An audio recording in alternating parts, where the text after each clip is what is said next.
Hello, everybody. It's Ephemeral Style here.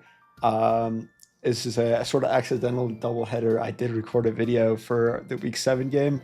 I don't know where it went. Whoopsie. I thought I uploaded it. I checked today when I was getting ready to make the Week 8 video, and I noticed I did not upload it. So I guess we're doing it.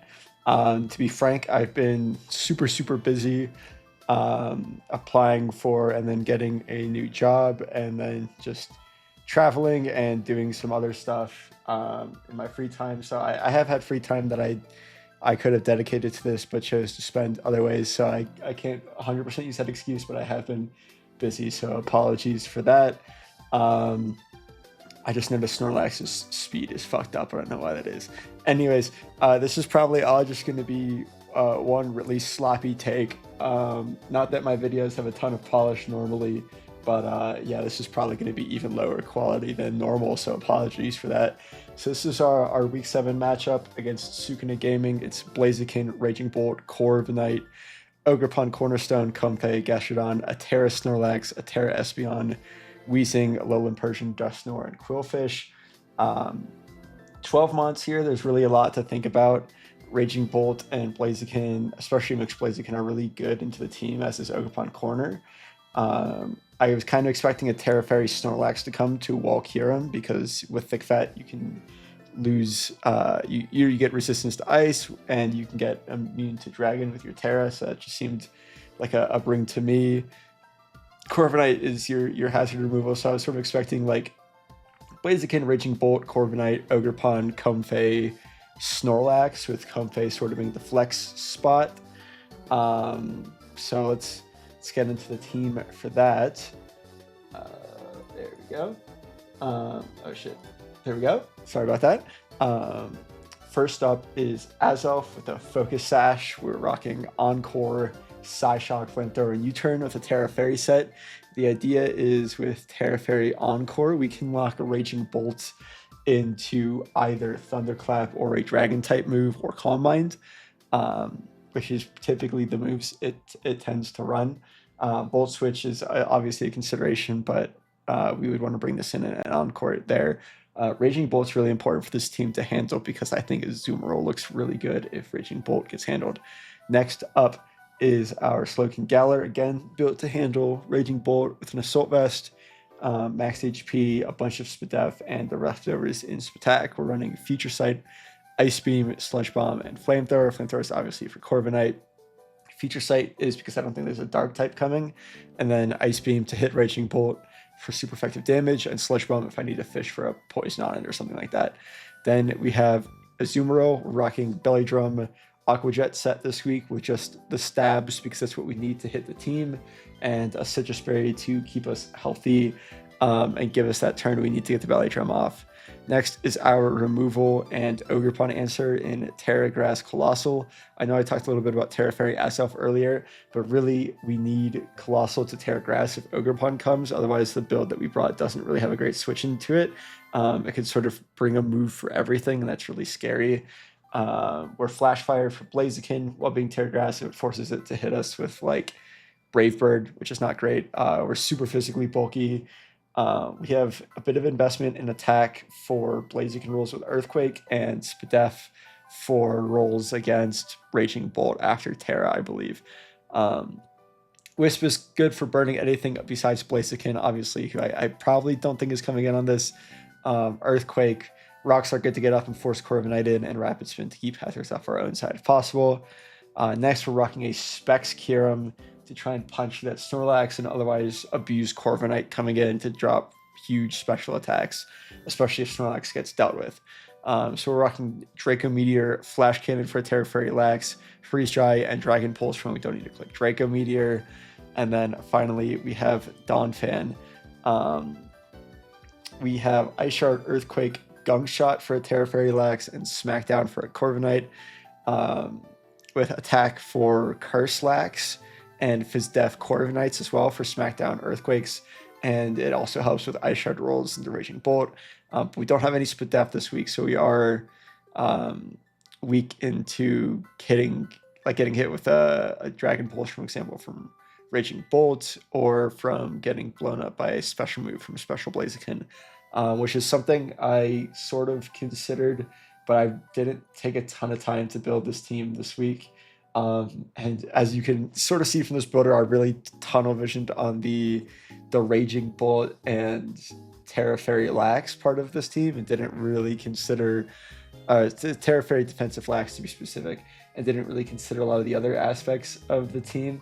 And I guess I'm sort of spoiling what's about to happen, but let's get into the game here. Okay, here we go.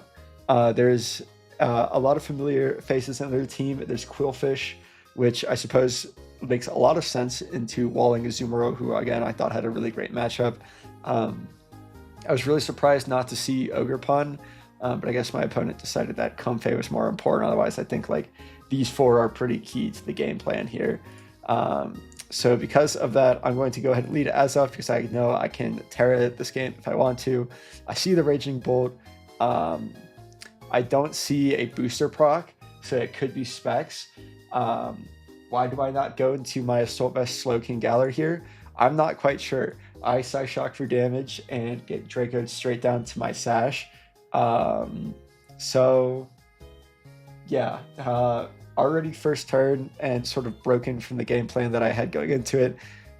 Again, I think I was pretty distracted this week, so I'm sorry for the quality of this gameplay, but we are going to get out into our G-King here. Our opponent Volt Switches, which both the damage and the fact that they can change moves reveals that they're not Specs. As Blaziken comes in here, Earthquake is obviously going to do a ton because we're specially invested to take on that Raging Bolt. We haven't Terra'd yet on our Colossal, so we can't go into that on an Earthquake. We could make a crazy play and go Azoth here, but we would just get outsped after the speed boost procs and die anyways. So we're going to get out into Donphan, take this Earthquake decently well for not being very bulky. It reveals that it is a Life Orb Blaziken variant, which is nice for chipping it into range of Azumarill Jet unboosted. And so here I'm thinking I can take another one pretty well. I am pretty free to Earthquake. I don't really care if Corviknight comes in. It can't really do too much to me. So I just elect to go for Earthquake as Focus Blast comes out. I'm fairly certain, unless he was like super uninvested, especially this crit does not matter. It's just gonna kill me. And yeah, that sucks. Donphan does not get to do anything at all this game besides, I guess, take 20% off Blaziken, but that's not what you want to be doing. Colossal's going to come in here and obviously Terra, as Quillfish is going to be the switch in to get an Intimidate off, and also to threaten us if we become a Grass type, which makes sense. We're going to get onto G-King on a Poison move. In this case, it's Toxic, which is great for us. He flip turns. I think I probably get out a Future Sight here, yeah. Because I didn't want that thing staying in and like clicking like knockoff and setting up spikes and stuff. I wanted to force it out. Our opponent Brave Birds, this is pretty normal damage from Corviknight into our G-King, as we do get a pretty fat Flamethrower off here. And we get the burn first time, which is super lucky. Here I'm expecting a switch from this Corviknight, because now that it's burned, it can't damage me with Brave Bird very effectively, and I can chip it down super easily with Flamethrower, Burn, and we also have a Future Sight up in the air, and we're going to run this thing out of Roosts. I don't really need Flamethrower for anything else. Even though it's pressure, we are going to run this thing out of Roosts. So I was expecting a switch here, so I just go straight out into Colossal, because I can't Shill it because I'm AV. But my opponent just Roosts, which was really surprising to me because I felt like Slowking just had super free Flamethrowers all day of the week. But, you know, I guess they got me on that one. So I'm just going to get back out into the Slowking, take the opportunity to get some HP back. Snorlax comes in. I'm thinking that this might be like Earthquake with or Curse or something with immunity, so I can't slow it down with G-King with Toxics, because he doesn't. I mean, he should know that I'm AV due to what Raging Bolt did, but maybe it was a roll or something. Anyways, I go out into Colossal as my opponent Belly Drums, which was not in the cards for me, obviously. He Fire Punches into my Flash Fire, as I take this opportunity to Will-O-Wisp. but of course he has Facade, so that's really bad for me. Earthquake, I mean, I guess I was just really caught off guard. Was not thinking about Facade. Earthquake would have been the better play to start chipping this thing down into the range of my faster threats. Because Facade would not have killed unboosted. I would have been able to get 2 Earthquakes off, which is more damage than this Will-O-Wisp will get. And he doesn't need to click Fire Punch or anything. He can keep clicking Facade. So I'm going to go Azelf here because it's at 1%. I don't see a great opportunity for it to do much against a priority mon, 2 priority mons, and a mon that can get a speed boost faster than it really easily. So I do this because I sort of want to, if I can, get the Terra out of him, because if he's Terra Grass, my Aqua Jet is not going to do great. So he Terra Fairies. I Psyshock to get a read on his physical defense investment, which means that now he's in range of Azumarill, especially that he can't Terra. But yeah, I mean, this did a ton of work on us. Quillfish comes in. It's going to be a huge nuisance. Obviously, we're going to go into G-King, but now that our spinner's gone, you can afford to start layering hazards on us. He goes back into Corviknight, and again, we're going to get a floating Future Sight up. He Brave Birds, and we just Flamethrower. So yeah, we don't have hazard stack left, so he's free to let this Corviknight go, which he does. I guess I could have switched there, but it doesn't really make sense. Blaziken comes in. Looking at what I have left, I kind of figure that Slowking needs to be the sack, but maybe that wasn't the case. I think I could have gone Azu here and lived one and threatened back with Jet, and tried to play a game that way. Really, the way I'm looking at it is I need Azu to beat Blaziken, and I need G-King to beat like Comfey and Quillfish, and even Raging Bolt. So probably Kyurem was actually the sack here. But at this point, I was not seeing the lines, and I just let G-King go down. I get into a Azumarill here, and I click Belly Drum, and I sit there with Belly Drum clicked, and my opponent isn't making a move, and I go, okay, he's looking at all the calcs right now. He's seeing that if I Belly Drum, maybe there's a way I somehow get there, so he's just going to attack Azumarill and then take advantage to just come down and kill me later. The advantage of Belly Drum is if he switches into Quillfish, which is what I assume is his answer, I'll go to -1, and then Belly Drum does not give you +6, it maxes your attack stat. So it won't put me at -1 and then +6 to a total of +5. It'll put me straight at +6, and I can kill Quillfish at +6. So I end up unclicking and clicking Jet because I thought he was going to stand an attack after pussying out. I just needed to Belly Drum. You'd think I would have learned this lesson after being, just saying, I'm going to click Belly Drum. What are you going to do about it with Azumarill a couple seasons ago? Clearly I didn't.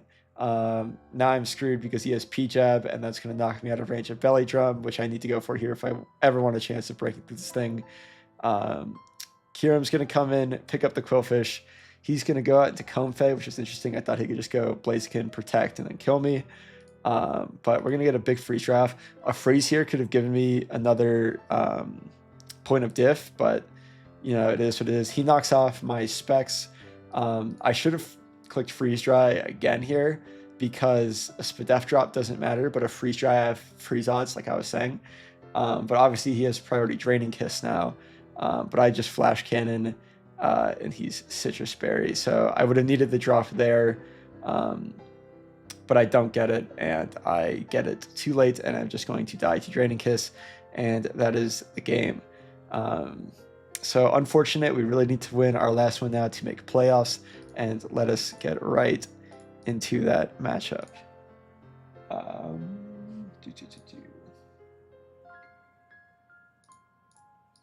There we go. Here's the Week 8 matchup. We are playing Catast, who's looked very dominant this season with some very creative builds. And just a very strong, well-rounded team overall. So Deoxys Speed, who is a Pokemon I did not think personally should be legal, but I got outvoted. Roaring Moon, Landorus Therian, who's always solid. Tinkaton, Tentacruel for great support. Gardevoir for a lot of options. Especially, even surprisingly defensively, like Assault Vest Gardevoir can handle Kyurem pretty well. Infernape, Rotom, Abomasnow, and Lapras.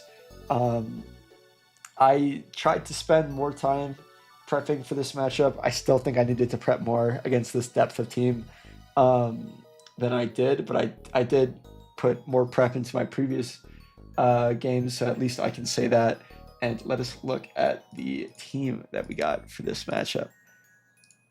So up first is Greninja. We're running a Life Orb Battle Bond set. I was physical for a while and ended up switching to a special set just because Water Shuriken is really great. I mean, that's really it. Water Shuriken is the reason to switch to a special set. I think a Protean set could have been really good here. I think a physical set could have been really good here. It's really hard. It's been really hard this season with Greninja to figure out what the best set is and when to bring it and stuff like that. So skill issue for your boy. But we're rocking Water Shuriken, Ice Beam, Sludge Wave for things like Abomasnow, and Hydro Pump just for that big damage. And we outspeed Roaring Moon with this. Speaking of Roaring Moon, we have Earthworm as a Roaring Moon check with Spikes, Body Press, Iron Defense, and Heavy Slam. Full Fizz Dash, Chople Berry for fighting type moves, Earth Eater for ground type moves, both of which I think ground type moves are pretty likely into like our Slowking, and fighting type makes sense into a lot of our team, but especially Earthworm, who can super wall otherwise and either stack hazards or get body presses off, even though he does not have a lot of recovery. Next up is just Banded Azu. Aqua Jet, Knockoff, Brick Break for potential screens from either Deoxys or from Abomasnow, Setting Veil, and Liquidation. I just really wanted just a big, fat physical breaker, and that is Azu.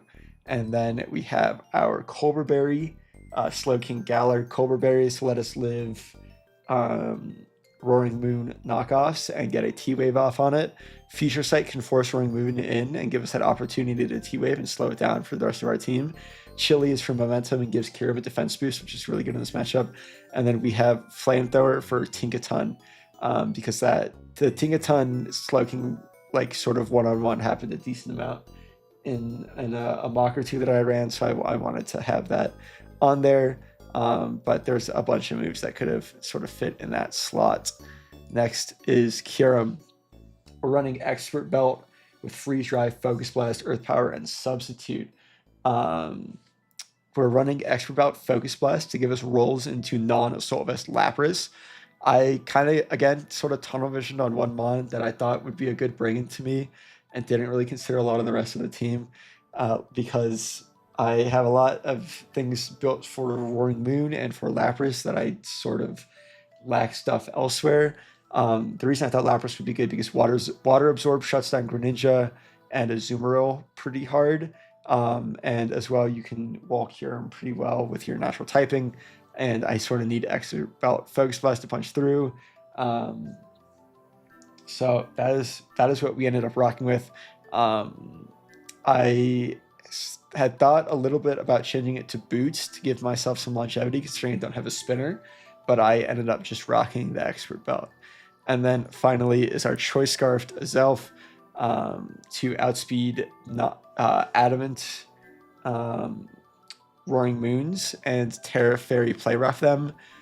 Psycho Cut for Stab, Ice Punch for Lando, and then just U-Turn. Admittedly, Ice Punch probably wasn't the right move there, but just having Scarf strong U-turns is pretty solid. And I really wasn't thinking I'm going to click too much besides Play Rough and U-Turn. So that is our team. Let's get into the game. Here's the game. My opponent brought Rotom, which I really just didn't consider at all, and Abomasnow, which I thought a little bit about. But Rotom, I didn't really think about Rotom coming, but it does make sense into my team. So I'm going to lead off with my Azelf into this Deoxys. I don't think he has any reason to be Scarf, and I'd like to get my Terra Fairy off early so that way I can come in on Roaring Moon later, because it can't Earthquake or Dragon type move me. And I am going to U-turn revealing I'm Scarf, getting a big chunk off on this Deoxys, but enough to know that it's going to be like a max HP variant. I get out into my Azumarill as my opponent gets up rocks. I say, okay, this is probably Hazard Stack Deoxys, seeing as I don't have a spinner. He gets out into Tentacruel, which again, another water poison type to check my Azu, makes a ton of sense. Slowking comes in, can't really take much from Tentacruel. He does flip turn, so good by him. He gets in Deoxys. I'm going to Chili on what I assume is a hazard coming up. So, and that is what happens. Azov comes in. I got a super free U-turn here. He just elects to sack the Deoxys after getting 2 hazards up, which makes sense. G-King is pretty free here. I'm hoping to bait the Roaring Moon, which I do. It comes out and the Cobra Berry damage reveals that it is Jolly and not Banded, which I find out because it Lumberries and cures its para, which is sad. Because that was, you know, my lure got lured in by Lumberry Roaring Moon. And because of the hazards, I'm in range of knockoff, even though I have no item. So I have to pick something to get knocked here. And that is going to be my Orthworm. So Orthworm gets knocked because he's not adamant. I think I can take this on. He goes Rotom. I'm expecting Rotom to come in here on the pretty obvious body press. So I just get a spike up.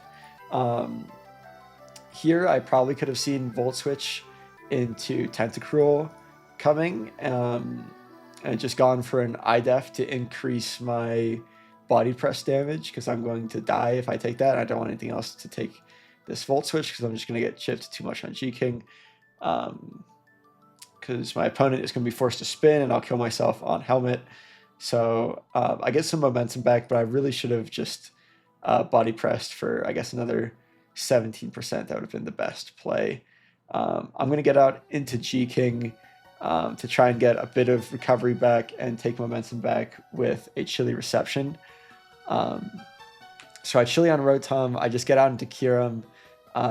Not having boots really sucks here as I come in and take, you know, nearly 40%. I get a chance to substitute up because looking at that Volt Switch damage earlier, I know this is not invested and it's not going to break Kyurem. And it's also slower than Kyurem, which is good to know. This is a very bulky Rotom. Tinkaton comes in. Freeze Dry into Earth Power won't kill very bulky Tinkatons, so I elect to instead go for Focus Blast. He is faster, which means he does have a good amount of speed investment on this. But look, because he can't use Gigaton again and Snow's up, I can actually live Play Rough here. So I get the opportunity to pick up Tinkaton. Obviously, without boots, I can't come back in again later, which is sad because it would have been nice to threaten Rotom with just like powerful ice moves that would have forced switches. I probably could have given up a different sack here if I had boots, but I do not have boots. So Kyurem is dead here. I'm going to elect to sack it. Not that the extra HP would have really mattered because I would be in range of Roaring Moon anyways. But yeah, obviously Azov comes in here. Tentacruel comes in. I think I just U-turn. Yep. Get shipped a little bit more. Slowking comes in again. And on this turn, I should just Chili to get some momentum for myself because obviously he's going to flip turn. Instead, what I decide to do is get a Future Sight up, and then I go down to the Rotom's Hex. So next I go into Azumarill. What I probably should have done instead is gone into Greninja and threatened a fast Dark Pulse to Oko, what I presume is a Wisp Hex physically defensive Rotom. And even though I don't have Dark Pulse, I do threaten that. And I can sort of catch a switch into something if I can get my boost and threaten to blow the team up with like Sludge Wave and Ice Beam and stuff. That would have been really great because I can pick off the team pretty easily with Greninja clicking the right moves since I know nothing outspeeds me. Instead, I get out into Azumarill and I'm forced to click knockoff. But after all these hazards, I take so much damage. And then the Volt Switch comes out and I'm in helmet range, so I will kill this Tentacruel. Although honestly, it would have been better for it to live for an easy Greninja kill.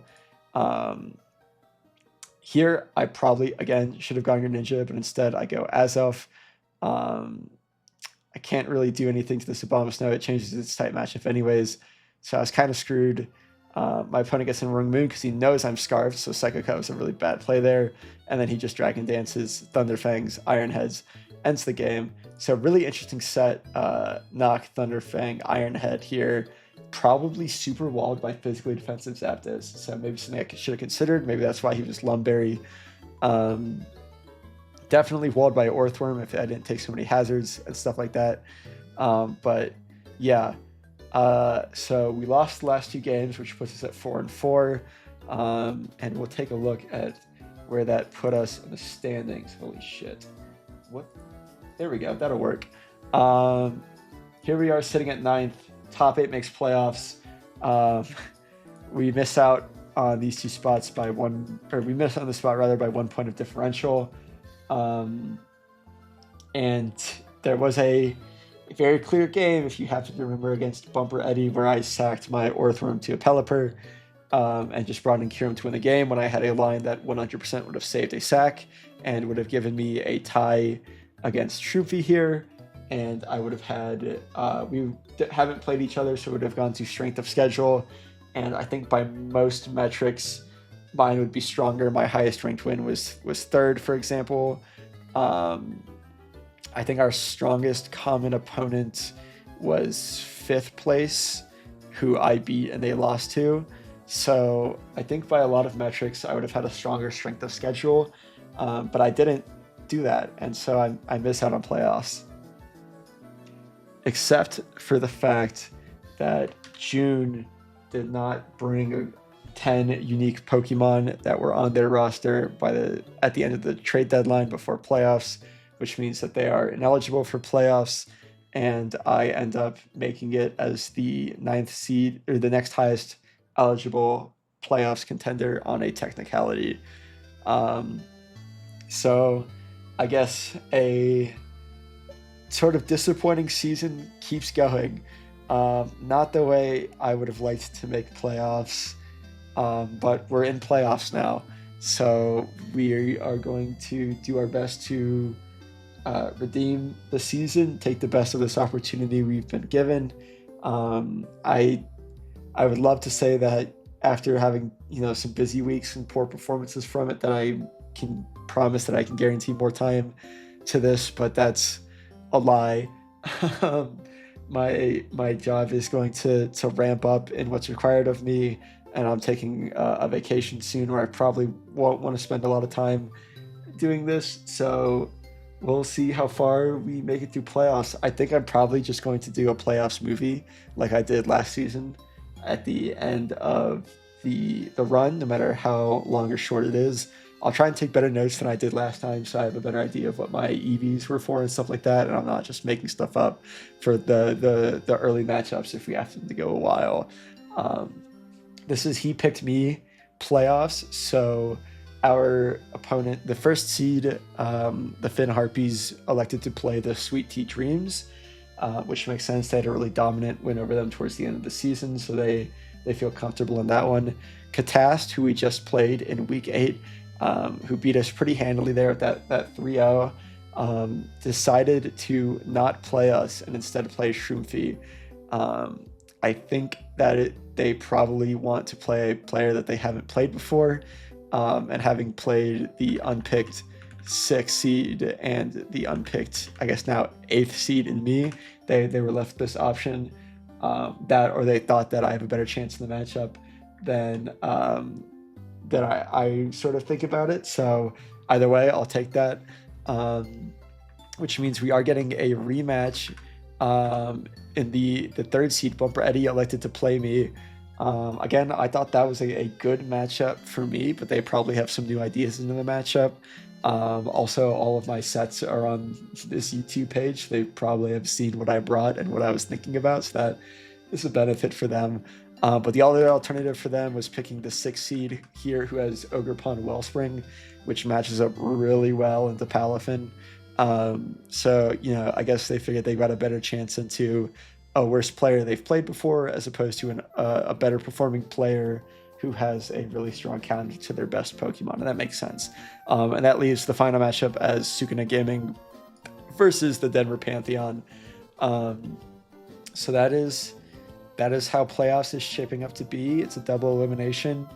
I was prepared to make this video as a really sad send-off to what probably will be my last Scarlet Violet draft league. We'll see how I feel after playoffs and what format the league decides to run next. I'll still be running this league if we still have people who want to play, so they don't need to worry about that. I'm still going to keep posting even if I'm not really feeling the competition anymore. It's been like 4 leagues in a row of Scarlet and Violet, and I'm not really feeling it anymore. And I think my sort of performance this season has been indicative of that. I really like my free time has been more limited, sure, but I haven't been spending my time on this like I have been in the past, where I like even while busy, I just want to do nothing but grind this.